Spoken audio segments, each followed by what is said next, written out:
આજ રોજ દાહોદ જિલ્લા બાર એસોસિએશનની ચૂંટણીનું આયોજન કરવામાં આવ્યું હતું।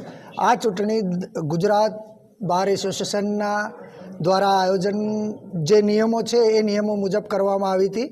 એ ચૂંટણીની અંદર પ્રમુખ પદ માટે 3 ઉમેદવારોએ ઉમેદવારી નોંધાવી હતી।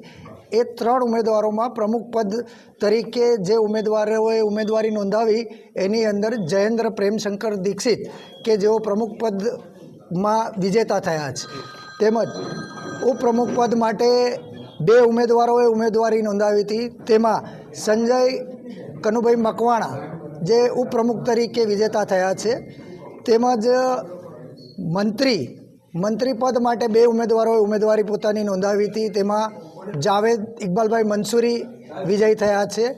સહમંત્રી પદ માટે 2 ઉમેદવારોએ ઉમેદવારી નોંધાવી હતી। એની અંદર રમેશભાઈ વેસનાભાઈ બબેરિયા વિજય થયા છે।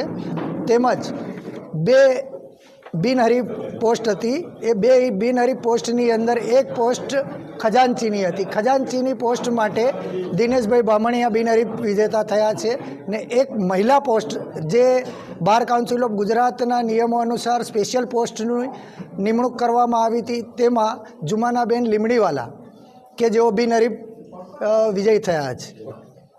જેથી આજ રોજ બાર કાઉન્સિલના નિયમો અનુસાર આ ચૂંટણી અમે સંપૂર્ણ નિષ્ઠાપૂર્વક કાર્ય કરીને પૂર્ણ કરી છે અને તમામ વિજેતા જે થયેલા છે તમામ ઉમેદવારોને દાહોદ જિલ્લા બાર વતી હું ખૂબ અભિનંદન પાઠવું છું।